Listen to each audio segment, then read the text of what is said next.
The videos covering the recent streamer awards are everywhere, and now it's finally my turn to offer my perspective, especially as someone who isn't really a fan of the current generation of streamers. I hope my take is somewhat fresh and original. I'm here to state that we fundamentally need to understand that art always mirrors its creators. It reflects the people who bring it into existence. Similarly, the streamer awards simply reflect the current crop of content creators we have. Therefore, when we witness a flurry of immature, ridiculous, and frankly eye-rolling behavior, you must grasp that it is nothing more than a reflection of those involved. Over the past year, I have produced several videos detailing various creators getting mixed up in some seriously bizarre drama and strange actions. With that history in mind, it becomes significantly easier to comprehend everything that took place. The only catch is that recognition doesn't make any of it right. So, I'm going to stop my preamble now. You already know I'm the Hawk Socrates. Let's actually jump into it. Comment for the algorithm. There is truly a mountain of drama to sift through here. But the first thing I want to address is Tylo coming to Kai's defense after he was compared to Diddy during the broadcast. Before anyone jumps to conclusions,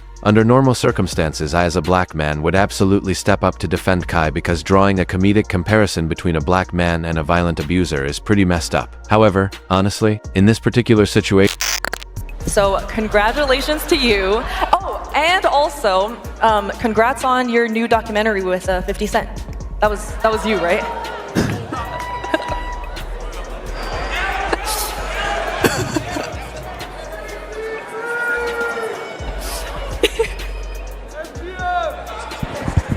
If you all gonna be on the mic, now turn this mic, now turn this shit on, turn this shit on. If you all gonna be on the mic making jokes, at least let it be funny.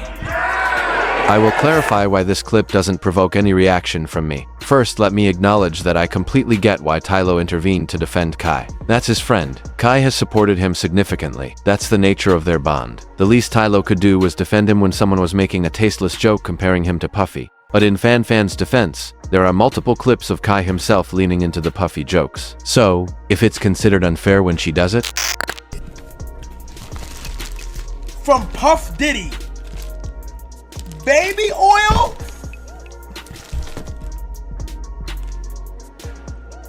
In a whip? Everybody keep thinking I'm gonna look like Diddy. You wanna look like who? Diddy. Which Diddy you talking about? Diddy. Combs. Ah, you could look like one of his sons. I don't know why I keep saying that, because I don't think I look like Diddy, bro. You do. No, I don't. Say take that. What? Say take that. What the fuck is that? Say Say yeah, get it. The truth is, Diddy was already widely recognized as an odd character even before the Cassie footage emerged. I was only about 14 or 15 maybe, and my older sister, who is deeply involved in conspiracy theories, was already discussing Diddy throwing certain types of parties. This was essentially public knowledge. So, the alleged situation of Kai Cenat being sent baby oil by him is definitely strange. To me, it raises the question, why are you even engaging in these jokes publicly? I know many argue he is close friends with these people, and when he's at home it's a more relaxed setting where he's comfortable with these jokes. But I believe, in this specific instance, knowing how malicious Diddy is, publicly making light of the situation through humor essentially gives others permission to join in. And that also trivializes a serious case. Put simply, if you invite the discussion, others will participate. So, it's just disappointing. Also, let's not overlook the entire Kai situation that I dedicated a video to. That is a truly worrying scenario. I'm not suggesting Kai Cenat is Diddy or similar to him, but the way he has been handling Kai is, in my honest assessment, highly irresponsible. I would even go so far as to suggest this is how things look before they escalate, but that is just my perspective. And that is why I am indifferent to him being jokingly referred to as Diddy. Because, look, take care of your protege and stop joking about this online. You understand me? I also want to point out that Fan was criticizing the god of lightning, Hassan, for allegedly— Thought is here. Is that a vibration remote in your pocket, or are you just excited to be here? I'll put it on you later.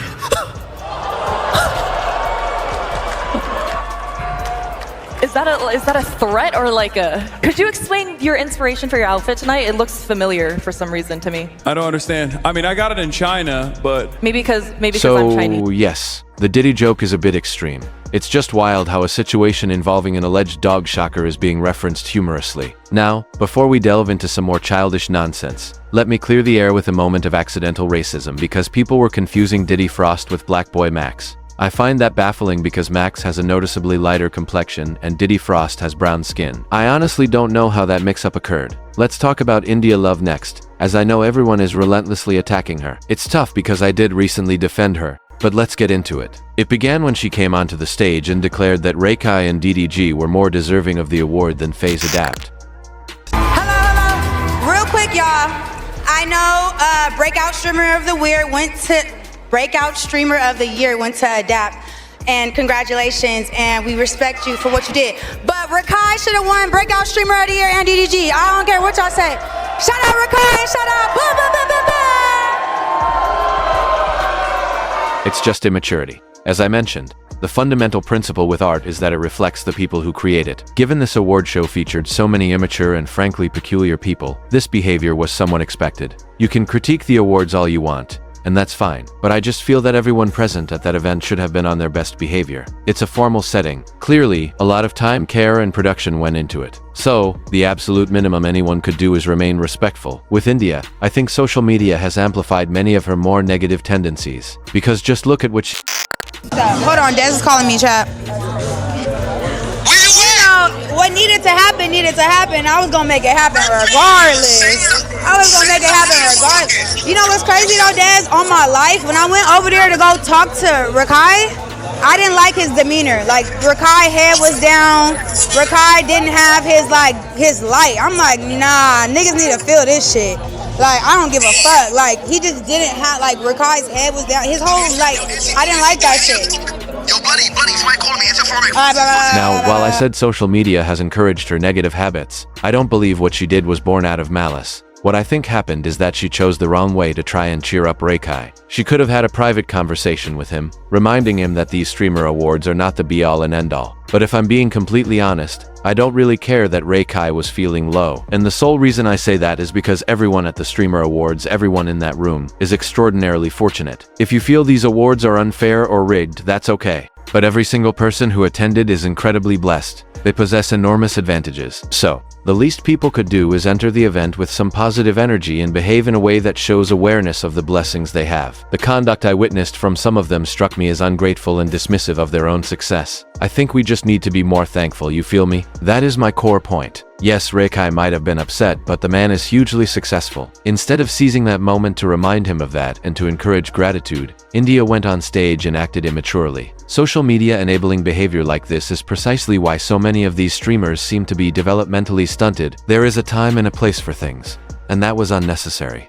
But again, that's just my viewpoint. India did, however, later disclose that she was under the influence and she eventually did apologize. Cross when I make mistakes, like God doesn't do that. But I want you guys to just be a part of my journey because it's a journey, and I am okay with showcasing my ups and downs. Until January 3rd, I will learn my boundaries of like how many drinks does it take to get with me. I want to apologize to QT. QT. What I did, first of all, I appreciate that you inviting me, and there's no excuse for my behavior. It was very distasteful. It was very, like I keep saying, unnecessary. It was my initial emotion response, and that, again, I had no business being on that stage. Now, as I've stated previously, personal growth certainly requires time. But India, in this situation, you are simply out of line. You won't get any sympathy from me. Not this time. You can't just repeatedly start crying on camera. Instead of that, you need to take concrete steps towards self-improvement. An apology is fine, but keep the emotional drama away from the camera. I genuinely don't believe she should be coming online crying. Not in this specific instance, because the entire situation was her fault. And if she truly wants to grow, she needs to genuinely demonstrate that she's committed to doing things right. And also, seriously lay off the substances. But let's do another quick palate cleanser. Another rapid fire update. And this time it involved a Wendy Ortiz. Keep talking. Okay, that was really helpful. Thank you so much. I'm sure Wendy's really happy you did that. And Wendy also posted a Snapchat video where she accused FaZe of being woman haters, which is a bizarre stance to cling to because, as I mentioned in the Wendy video, she is essentially doing this in defense of a sexual assault legend. I suppose this is merely the long-term consequence of social media gradually deteriorating your mind. Also, I want to quickly dismiss this last point, but Aiden Ross was essentially hating from outside the venue, claiming they were These motherfuckers had drag queens, pushing gay agendas, your rage gaming with colors the gay pride flag. I'm gonna keep it a buck. When I make my own, I'm gonna keep it a full-on buck. I'm not pushing no agendas. I'm not doing none of that. I'm gonna keep it a full-on buck with all you, bro. I'm not pushing no agendas. I'm not even gonna have rain bet spawn. I'm not gonna have no betting spawn. I'm gonna keep it a full-on buck, bro. I'm gonna have everyone just come. There are so many flaws in his statements. First, Aiden Ross simply lacks the intelligence to articulate himself properly, so I don't even know why he's speaking. But beyond that, gay people existing in a space is not pushing an agenda. And this is coming from the guy whose entire shtick back in 2021 was acting gay and being sus. Aiden was the poster child for sus behavior, but he hangs out with Andrew Tate briefly, and now he's suddenly anti-agenda pushing. This guy was pushing an agenda before it was even trendy to do so. He routinely features some of the most appalling people on his stream, laughs off whatever hateful things they say, and then just moves on. If he's going to label the presence of gay, trans people, and drag queens as agenda pushing, then Aiden Ross is an entire concept, not the person, but the concept, is an agenda that has been forced upon us. That kind of talk honestly gets on my nerves, I won't lie, and I strongly suspect it's just because Kai and Ray were standing near some drag queens. But seriously,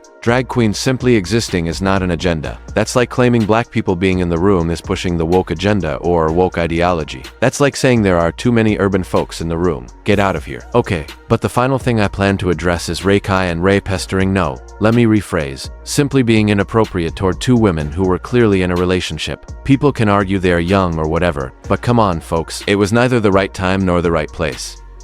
Wouldn't I have a threesome with a nigga? No.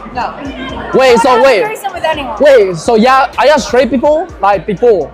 Not like, so you have to be gay? Wait, you saying you never ever no nigga at all? No. Damn! That's crazy. Yeah, I see a line. Any other questions? Right here. Who's?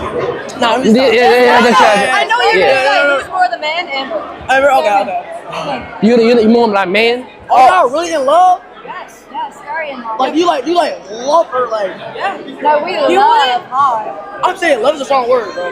Well, what's even bigger than love? That's how much I love her. I just think some of this behavior is completely unacceptable. It directly validates what I've been saying all along. This is streamer humor. This is streamer nonsense. And naturally, that streamer nonsense will surface in any event they take part in or any content they create. But putting that aside, it's just slightly disrespectful, if not outright disrespectful, especially how Kai questioned whether or not they were in love. We have no way of knowing if those two women felt uncomfortable, and that is exactly why it's wrong. Do not place people in situations where you have to second guess were they uncomfortable. Just treat them with respect. Now, having said that, I lied. There is one more point I want to discuss, and it's Kai talking about his mental health. I hope a lot of creators in here and everybody at home and the viewers and the streamers really take care of your mental health. I just noticed that recently I just been going through things in my head, and I was able to, turn to like anime, Death Note, Naruto, recently since I've been gone, and I just been able to, find happiness I wanted within to that. conclude on this note because this video has been overwhelmingly negative, and, despite all my frustrations with Kai, this specific act is incredibly important. Please, take care of your mental health. I often criticize these content creators, but I feel the core issue is that despite all the money they are earning, these individuals have damaged nervous systems. These people are severely depressed, and that truly messes you up long term. Take it from me. So, with that said, subscribe for more unsolicited opinions. All of you be blessed. Please prioritize your mental health. I'm signing off now. Bye-bye. I don't like your attitude. My